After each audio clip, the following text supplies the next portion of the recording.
Welcome to lecture 3. So far we have been talking about confinement and isolation using, for example, jail kit or change root, and we talked a little bit about virtual machines as well. So in this one, we'll talk about the most common method for isolation these days, which is the virtual machine. And then we'll talk about how the isolation with virtual machine is not necessarily perfect, and there are covert channels that might be compromising the isolation. And also we'll talk a little bit about subversion, which is a way to compromise virtual machine, and how one can actually detect whether something is running on the virtual machine, and also how various compromises can happen due to even though you are using virtual machine. And then we'll talk a little bit about rootkits and intrusion and intrusion detection. So the first module, so there are actually 5 modules here. The first module is actually introduction to virtual machine based isolation, and then a submodule to that would be about subversion of virtual machines. And then we'll do confinement principle, and then we'll talk about software fault isolation. Then we'll go into rootkits and then intrusion detection systems. So isolation with virtual machine and then subversion. So it has been tried by, for example, National Security Agency in the US to create this environment called NetTop, where a single hardware platform can be used both for normal unclassified data as well as classified data. So you have 2 or more virtual machines and a virtual machine monitor. We talked about full virtualization, para virtualization, and so on. So you have VM1 running guest operating system, VM2 running another guest operating system, but one of them might be classified and the other may be regular. The reason why virtual machines have become so popular these days is because in the old days there were only few computers, there were few servers, it was quite expensive, and there used to be a lot of users. So virtual machines were used to allow people to share a single computer. Now then between 70s and 2000 the hardware costs fell dramatically, and the PCs were available everywhere, and so therefore they were not used so much.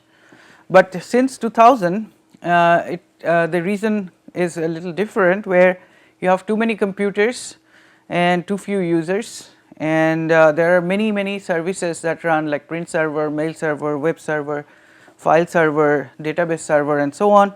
So it is wasteful to run each of these services on different hardware. On the other hand, if you don't isolate them, then a flaw in one could compromise the other, and some of them, like a database server, it has maybe confidential information. So having that without isolation from web server could compromise your data. And also VMs nowadays are heavily used in cloud computing.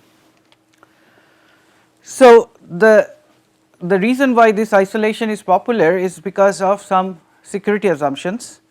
One of the security assumption is that the malware can infect guest OS and guest applications, but the malware cannot escape from the infected virtual machine and therefore cannot infect the host. And since the guest operating system is not directly controlling the drivers and the hardware resources, the assumption is that having a malware in the guest operating system will be contained, the damage will be contained. So however, this requires that the virtual machine monitor or the hypervisor is able to protect itself from malware attack, as well as it's not buggy.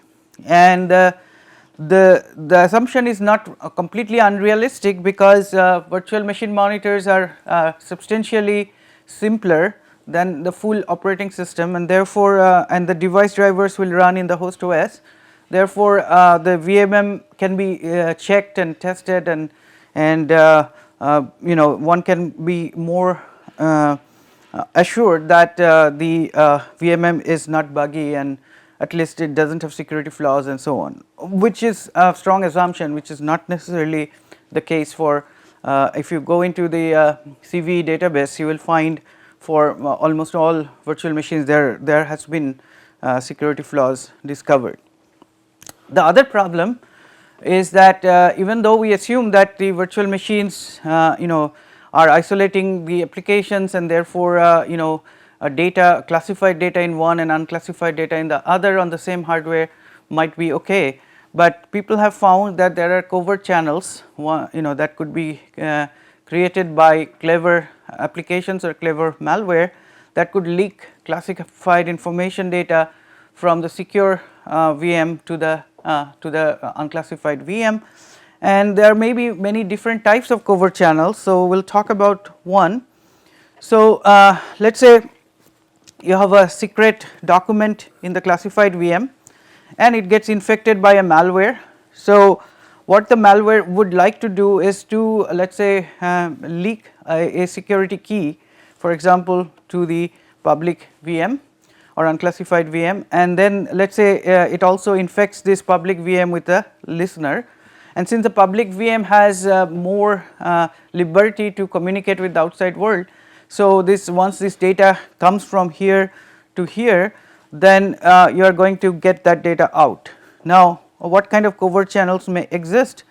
One possibility is that let us say the malware that infects the classified VM would like to send a bit per day. So, and let us say it is a 16-bit key or 32-bit key or whatever the number is, then over time it might be able to leak that information, but this is not the only way. So, let us say you want to send a bit 0 or 1, whatever it is.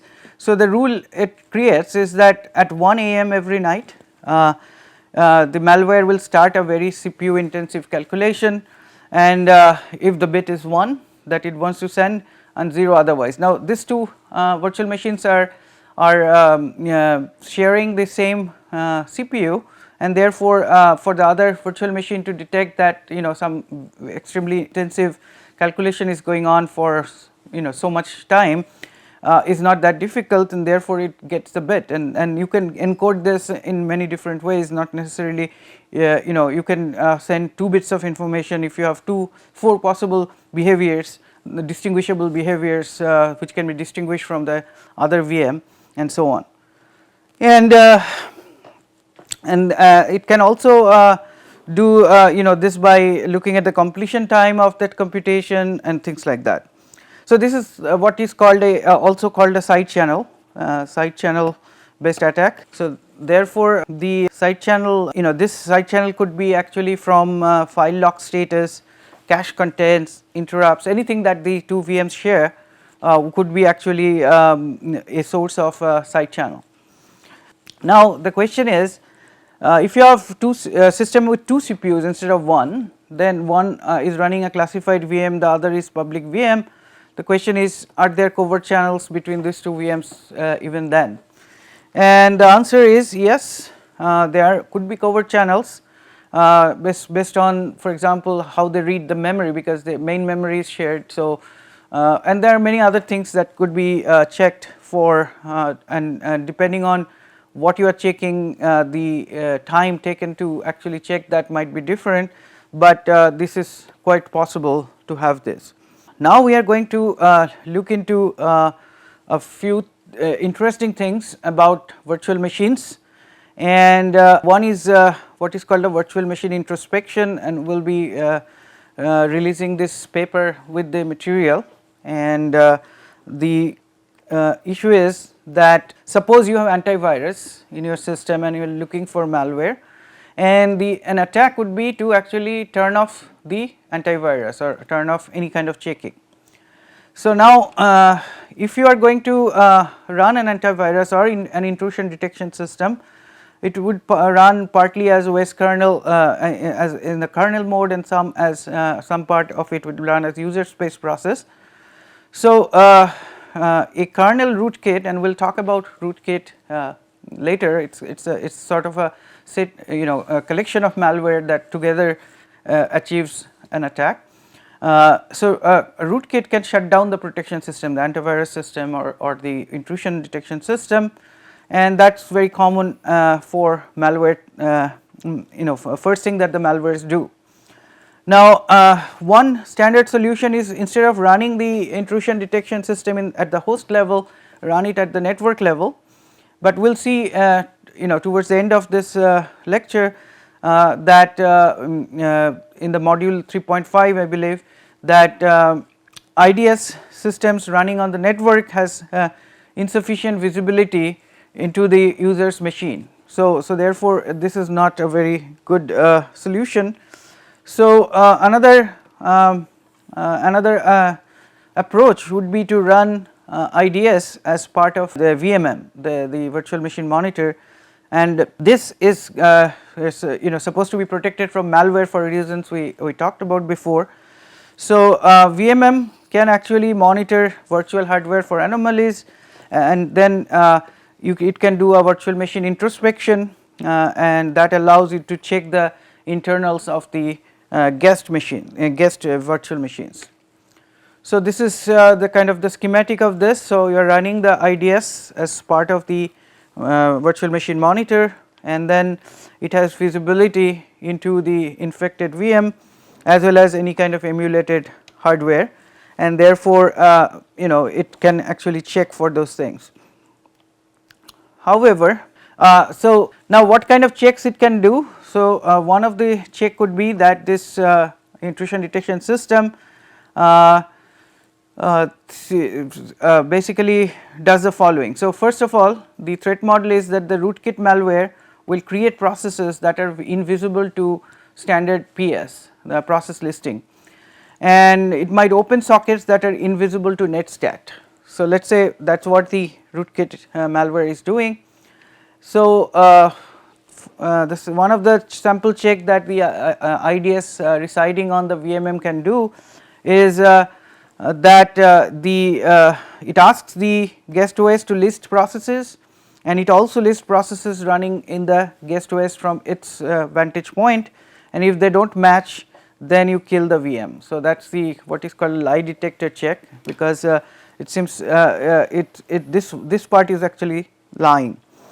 So, then you can do an application code integrity checker. So, you basically take the hash of user application code that is running in the VM, and then if you do not find it into the list of whitelisted hashes, then you kill the VM, and because that means that some program that it is not aware of is running. It can also detect changes in the syscall table. So, that is the table of system calls, and we will actually see more about that later. It can also obviously do a signature based detection like normal signature based IDSs do.